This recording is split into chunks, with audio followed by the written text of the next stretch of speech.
أعوذ بالله من الشيطان الرجيم بسم الله الرحمن الرحيم سبحان الذي أسرى بعبده ليلا من المسجد الحرام إلى المسجد الأقصى الذي باركنا حوله لنريه من آياتنا إنه هو السميع البصير. کل ہم نے یہ جانا کہ بنی اسرائیل کون ہے، اس کا تھوڑا ریکیپ کر لیتے. بنی اسرائیل حضرت یعقوب علیہ السلام کے 12 بیٹے تھے اور حضرت یعقوب کا لقب تھا، یعنی حضرت یعقوب کو کہا جاتا تھا اسرائیل. اسرائیل کا مطلب ہے اللہ کا بندہ. اور حضرت یعقوب کے جو 12 بیٹے تھے اور ان سے جو 12 قبیلے آباد ہوئے ان کو کہا جانے لگا بنی اسرائیل، یعنی اسرائیل کی اولاد. اور کل میں نے ایک پوائنٹ بتایا تھا آپ کو کہ حضرت یعقوب کا جو چوتھا بیٹا تھا اس کا نام تھا یہودا. آگے چل کے بہت سارے جنگ و جدل ہوئے جس میں یہودیوں کو، جو بنی اسرائیل کے 12 قبیلے تھے ان میں سے صرف ایک ہی قبیلہ آباد ہو پایا، وہ تھا یہودا قبیلہ.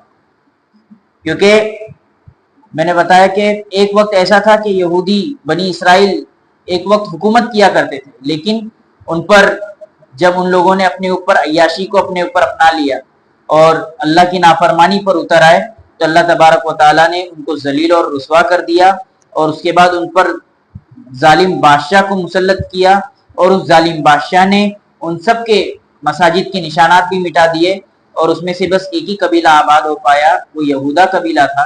اور یہودا سے کیا بن گیا پھر؟ وہ یہودی. اب اس میں اس آیت میں سبحان الذی اسری بعبدہ، اللہ کے نبی صلی اللہ علیہ وسلم کی شب معراج کی بات کو بھی کہا جاتا ہے اور یہ آیت کو دلیل بنایا جاتا ہے کہ یہ آیت دلالت کرتی ہے کہ اللہ کے نبی صلی اللہ علیہ وسلم کو معراج ہوئی. اسرا کا مطلب یہ ہے کہ رات کا سفر. رات میں چند پلوں کا اللہ کے نبی صلی اللہ علیہ وسلم نے سفر کیا. کہاں سے کہاں تک؟ قرآن میں کہاں سے کہاں تک کا سفر بتایا گیا ہے؟ مکہ سے لے کے مسجد اقصی تک. اور مسجد اقصی کہاں پر ہے؟ شام میں. اور شام کے کون سی جگہ پر؟ فلسطین میں. تو قرآن میں کہاں اللہ کے نبی صلی اللہ علیہ وسلم نے کہاں سے کہاں تک کا سفر کیا؟ مسجد حرام سے مسجد اقصی کا. اور جو مسجد اقصی سے اللہ تبارک و تعالیٰ کے پاس آپ گئے آسمانوں کے ذریعے، آسمان آپ کے، یعنی آپ نے آسمانوں کو کراس کیا، آپ نے انبیاء سے ملاقات کی، اس سفر کو کہا جاتا ہے معراج. دو الگ چیز ہے، ایک تو اسرا ہے اور ایک ہے معراج. معراج کا ذکر احادیث میں کثرت سے ملتا ہے اور اس کو روایت کرنے والے 45 صحابہ ہیں. 45 صحابہ معراج کی روایت کو روایت کرتے ہیں کہ اللہ کے نبی صلی اللہ علیہ وسلم نے معراج کی ہے بذات خود، نہ کہ ڈریم میں. کل ایک بات آئی تھی نا کہ کچھ لوگ کہتے ہیں کہ اللہ کے نبی صلی اللہ علیہ وسلم نے ایز اے ڈریم معراج کی. اگر ایز اے ڈریم آپ نے معراج کی تو ہر کوئی عام آدمی بھی سپنے میں 7واں آسمان تک چلا جاتا، تو اس میں کیا کمال کی بات ہوگی؟ جبکہ اللہ کے نبی صلی اللہ علیہ وسلم بذات خود اللہ تبارک و تعالیٰ سے ملے اور ملاقات کی. کچھ لوگ یہ کہتے ہیں، جو لوگ یہ کہتے ہیں کہ معراج کا جو انکار کرتے ہیں، یعنی اللہ کے نبی صلی اللہ علیہ وسلم نے ایز اے ڈریم ملاقات کی.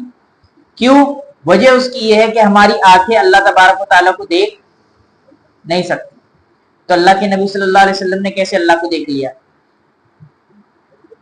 اب تک اللہ تبارک و تعالیٰ نے کسی آدمی کا فیصلہ نہیں کیا کہ یہ جنت میں جائے گا اور یہ جہنم میں جائے گا، لیکن اللہ تبارک و تعالیٰ نے اللہ کے نبی صلی اللہ علیہ وسلم کو دکھایا نا جنت میں کون لوگ ہیں اور جہنم میں. تو سامنے والا کا اشکال تو صحیح ہے. سامنے والا کیا کہہ رہا ہے کہ ابھی تک اللہ نے قیامت قائم نہیں کی اور ابھی تک اللہ نے کسی کا فیصلہ بھی نہیں کیا، اور فیصلے سے پہلے اللہ کیسے بتا سکتا ہے کہ یہ جنتی ہے اور یہ جہنمی ہے؟ اور وہ آنکھ کہاں سے لا سکتا ہے کہ جو اللہ کو دیکھ سکے؟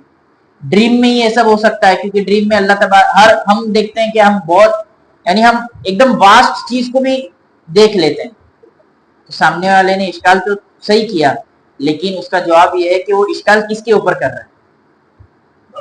تو پھر تو وہی کے اوپر بھی ہونا چاہیے کہ اللہ کے نبی صلی اللہ علیہ وسلم پر وہی کیوں اتری؟ وہی اتری تو دل پھٹ جانا چاہیے تھا، کیونکہ عام انسان کا دل تو قرآن کی وحی کو برداشت نہیں کر سکتا.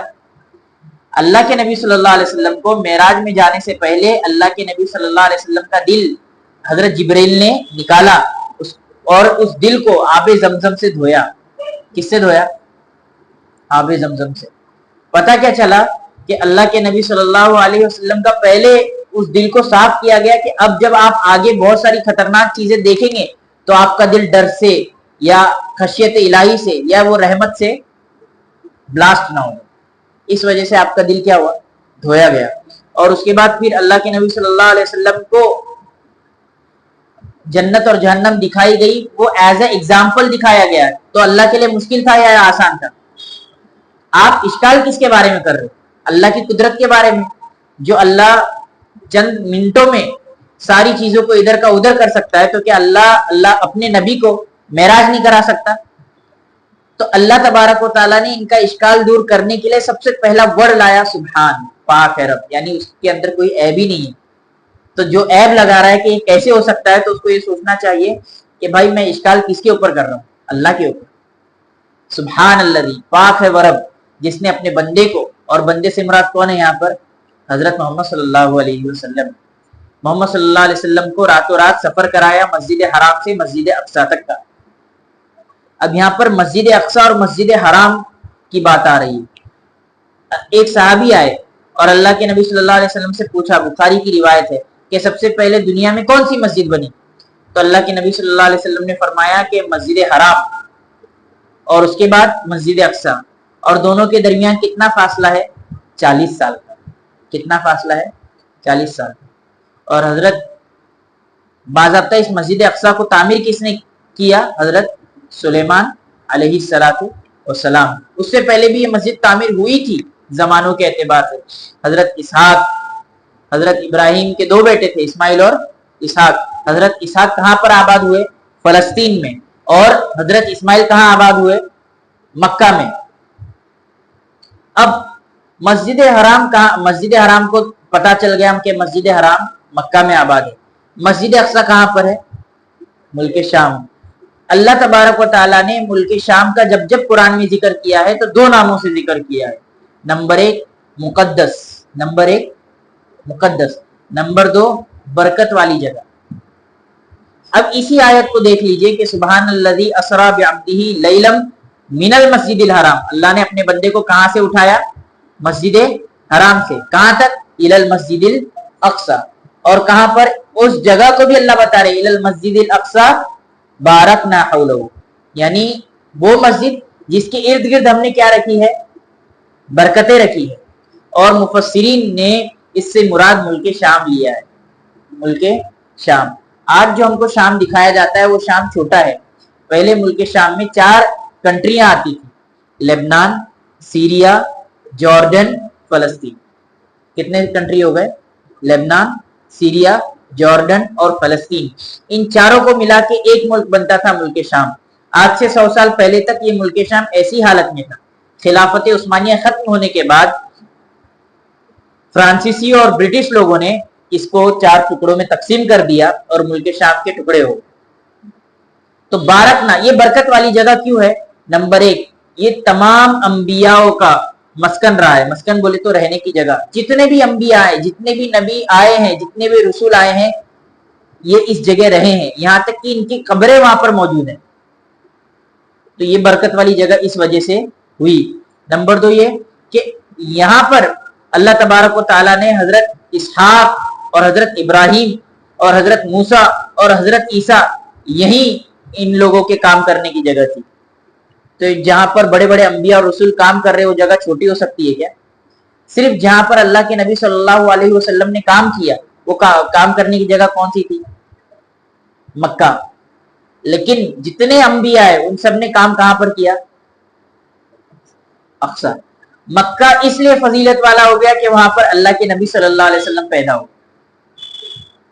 اس وجہ سے فضیلت میں وہ آگے بڑھ گیا. اور مکہ فضیلت کی جگہ ہے. اس کے بعد مسجد نبوی. مسجد نبوی بھی کیوں؟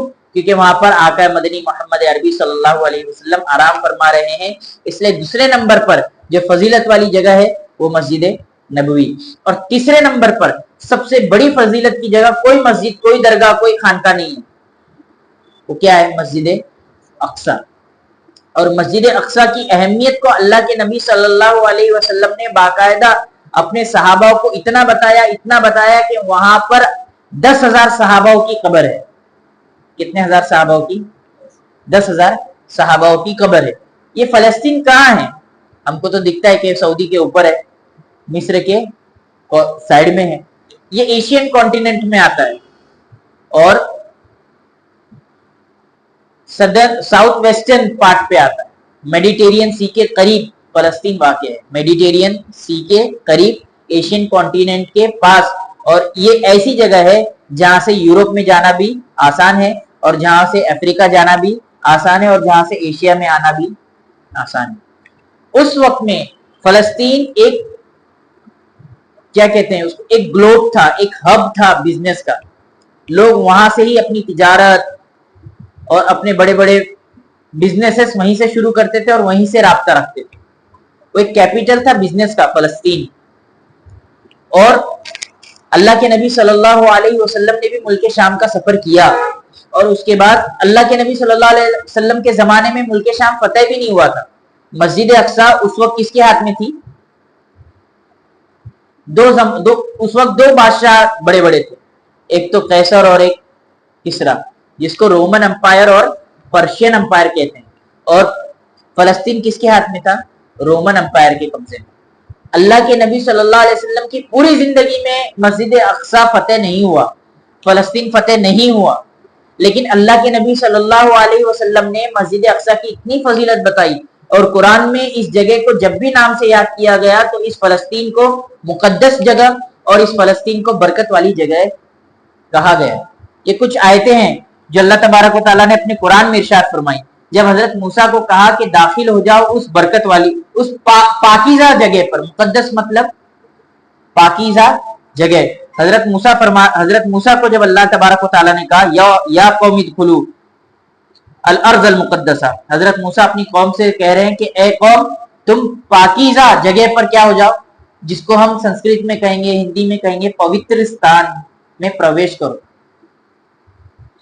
اس کے بعد اللہ تبارک و تعالیٰ نے اور ایک نام سے فلسطین کو کیا یاد کیا, وَنَجَّيْنَاهُ وَلُوطًا إِلَى الْأَرْضِ الَّتِي بَارَكْنَا فِيهَا لِلْعَالَمِينَ, اور بچا نکلا ہم نے اس کو اور لوط کو اس زمین کی طرف جس میں برکت رکھی ہم نے جہاں کے واسطے, اور بچا نکالا. حضرت لوط علیہ السلام کو اللہ تبارک و تعالیٰ نے بچایا, اور کہاں کی طرف لے کے گئے حضرت لوط کو بھی؟ فلسطین کی طرف. یہاں پہ اللہ تبارک و تعالیٰ نے فلسطین کا نام کس سے یاد کیا؟ بارکنا. فلسطین کو کیا لفظ سے یاد کیا اللہ تبارک و تعالیٰ نے؟ بارکنا. دوسرا وَأَوْرَثْنَا الْقَوْمَ الَّذِينَ كَانُوا يُسْتَضْعَفُونَ مَشَارِقَ الْأَرْضِ وَمَغَارِبَهَا الَّتِي بارکنا فِيهَا. یہاں پر بھی اللہ تبارک و تعالیٰ نے فلسطین کو بارکنا سے یاد کیا ہے. اب آئیے, ہمارا اس زمانے میں فلسطین سے کیا ریلیشن ہے؟ یہ تو ہو گیا نا, اللہ نے قرآن میں فرمایا, اللہ کے نبی نے اپنے صحابہ سے کہا یا طوبیٰ للشام, یا طوبیٰ للشام, کہ اللہ کے نبی صلی اللہ علیہ وسلم کہہ رہے ہیں کہ شام والوں کے لیے خوشخبری ہے. اب شام میں کون کون آتا ہے؟ سیریا, جارڈن, فلسطین اور لبنان. یہ چار کنٹری ہے, ایک شام بن رہا ہے, اور اللہ کے نبی فرما رہے ہیں کہ شام والوں کے لیے خوشخبری ہے, فلسطین والوں کے لیے خوشخبری ہے, فلسطین والوں کے لیے خوشخبری ہے, فلسطین والوں کے لیے خوشخبری ہے. صحابہ نے پوچھا اے اللہ کے نبی وَلِمَ ذَلِكَ, کیا خوشخبری ہے؟ کہا کہ تِلْكَ الْمَلَائِكَةُ اللَّهِ, کہ اللہ تبارک و تعالیٰ کے فرشتے اپنے پروں سے فلسطین کو, ملک شام کو ڈھانکے ہوئے ہیں, گویا کہ ان کی حفاظت کر رہے ہیں. تو فلسطین کی کون حفاظت کر رہا ہے؟ فرشتے. دوسری بات کہ اللہ کے نبی صلی اللہ علیہ وسلم نے فرمایا کہ دیکھو سفر جائز نہیں ہے, زیادہ لمبا سفر, ٹور پہ نکلنا. اگر جائز ہوتا تو 3 چیز کے لیے جائز ہے صرف سفر کرنا. نمبر 1, مکہ کے لیے آپ جا سکتے ہو, مدینہ میں آ سکتے ہو, اور اگر سفر کرنا ہی ہے آپ کو تو مسجد اقصی کا آپ کو سفر کرنا. تو اس سے پتہ چلتا ہے کہ مسجد اقصی ہمارے لیے کتنی اہمیت رکھتی ہے. پھر اللہ کے نبی صلی اللہ علیہ وسلم نے مسجد اقصی کی اہمیت پہ یہ بات فرمائی کہ دیکھیے مسجد حرام میں ایک نماز پڑھنے کا ثواب 1,00,000 نماز پڑھنے کے برابر ہے, اور جب کہ مسجد اقصی میں نماز کا ثواب 500 نمازوں کے برابر ہے. کتنے نمازوں کے برابر؟ 500 نمازوں کے برابر. پھر اللہ کے نبی صلی اللہ علیہ وسلم نے ارشاد فرمایا کہ جب فتنے واقع ہونے لگے, جب اذا فسد اہل الشام فلا خیر فیکم, یعنی جب فلسطین میں جنگ فساد ہونے لگے گا تو تم میں کوئی خیر باقی نہیں رہے گا.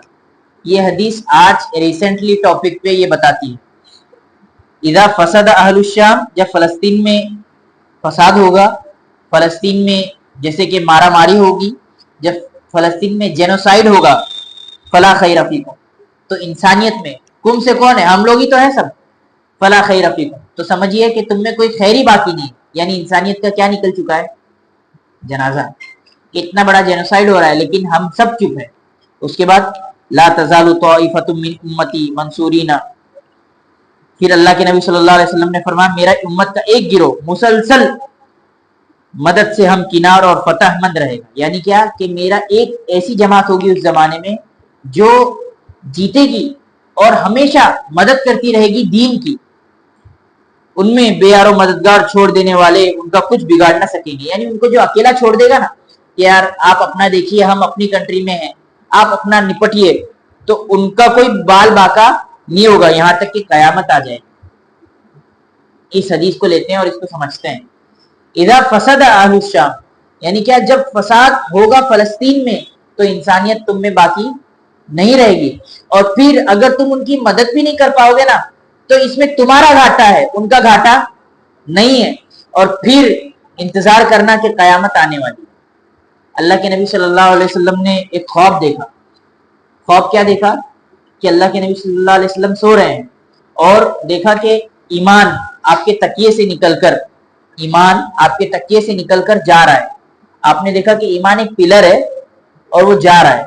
اللہ کے نبی صلی اللہ علیہ وسلم غور سے دیکھ رہے کہ جا کہاں رہا ہے، اور جا کر وہ ملک شام میں لوکیٹ ہو گیا. تو اللہ کے نبی صلی اللہ علیہ وسلم نے جب اس کی تعبیر کی تو کہا آخر قیامت کے دن، یعنی جب قیامت نزدیک ہوگی تو ایمان صرف کہاں ہوگا؟ ایمان نکل کے کہاں چلا جائے گا؟ ملک شام، فلسطین. ہم دیکھتے ہیں کہ آج صرف ایمان کا جو ثبوت دے رہے ہیں وہ کون دے رہے ہیں؟ ملک شام کے بچے دے رہے ہیں، ملک شام کی عورتیں دے رہی ہیں، ملک شام کے جوان دے رہے ہیں. وہ کھانے کو کھانا نہیں دیکھ رہے ہیں، وہ اپنی جوانی نہیں دیکھ رہے ہیں، وہ اللہ کی محبت میں اپنی جوانی کو لٹا رہے ہیں. تو یہ برکت والی جگہ ہوئی تبھی تو وہ لٹا رہے ہیں نا. اب تک اگر کسی علاقے کے لوگوں کو مار دیا جاتا تو ہو سکتا تھا وہاں کی انسانیت ختم ہو جاتی، لیکن آج بھی وہاں انسان آباد ہے. آج بھی وہاں پر انسان آباد ہے. اور اس بات کی دلیل ہے الذی بارکنا حولہ، وہ ایسی جگہ ہے جہاں پر اللہ نے برکت دی. صرف پھل اور پودوں میں اور کھانوں میں نہیں بلکہ انسانوں میں بھی اللہ تبارک و تعالیٰ نے برکت دی. اور یہ آیت کافی ہے فلسطین کی اہمیت کو بتانے کے لیے. لیکن کیا ہماری مسجد میں، ہمارے جلسوں میں کیا اس فلسطین کے مدعے پر بات کی گئی؟ کیا اس فلسطین کی احادیث کو سامنے رکھا گیا؟ الذی بارکنا حولہ. پھر آتا ہوں میں اس آیت پر، سبحان الذی اسری بعبدہ لیلا من المسجد الحرام الی المسجد الاقصی الذی بارکنا حولہ. وہ کیسی جگہ ہے؟ ایسی جگہ جہاں پر اللہ تبارک و تعالیٰ نے برکتیں رکھی ہے. لنریہ من آیاتنا. اب یہ آیت، اس آیت کا ٹکڑا، اس پر انشاءاللہ کل بات ہوگی. لنریہ من آیاتنا انہ هو السمیع البصیر، کہ بے شک اللہ سننے والا اور دیکھنے والا ہے. یہاں پر اللہ تبارک و تعالیٰ نے سمیع اور بصیر کیوں کہا؟ وہ اس وجہ سے کہا کہ کل میں نے بات بتائی تھی کہ اللہ کے نبی صلی اللہ علیہ وسلم پر طائف والوں نے بہت ظلم کیا تھا. تو اللہ تبارک و تعالیٰ دیکھ رہا ہے. اور یہاں تک کہ اللہ تبارک و تعالیٰ نے معراج کا سفر کرانے کے بعد جب اللہ کے نبی صلی اللہ علیہ وسلم آئے اور لوگوں سے کہا کہ اے لوگوں میں نے معراج کیا ہے، تو کسی نے اس بات کا یقین نہیں کیا، سب نے مذاق اڑائی. تو اللہ تبارک و تعالیٰ نے کہا کہ دیکھو یہ بنی اسرائیل کا جس طرح ہم نے حال کیا اس طرح تمہارا بھی حال کر دیں گے. بے شک اللہ دیکھ رہا ہے اور سن بھی رہا ہے. جو معراج کے سفر میں جو مشرکین مکہ مذاق اڑا رہے تھے کہ ایسا کیسے ہو سکتا ہے کہ منٹوں سیکنڈوں میں. اچھا اس سے ایک بات آتی ہے کہ اللہ کے نبی صلی اللہ علیہ وسلم اگر خواب میں ہی معراج کرتے تو کوئی ہنستا؟ خواب کی چیز ہے، کون ہنسے گا؟ ارے بھائی خواب میں تو انسان کہیں بھی جا سکتا ہے. مکہ مشرکین مکہ ہنس رہے. اس بات کی دلیل ہے کہ اللہ کے نبی جسم بذات خود جسم لے کر اللہ کے نبی صلی اللہ علیہ وسلم معراج کیے، آسمانوں کا سفر کیا، اور اس بات کا یقین کسی کو نہیں ہوا. یہاں تک کہ کچھ کمزور ایمان والوں کے ایمان بھی متزلزل ہو گئے، ہلنے لگے. تو اس بات آج ہمیں یہ بات یاد رکھنی چاہیے کہ شریعت کی ہر چیز کو دماغ اور عقل سے نہیں سمجھا جا سکتا. کہ 5 وقت کی نماز ہی کیوں, داڑھی رکھنا ہی کیوں, ایسا بیٹھ کے کھانا ہی کیوں, روزہ رکھنا ہی کیوں, روزے میں کھجور لینا ہی کیوں, سحری کرنا ہی کیوں.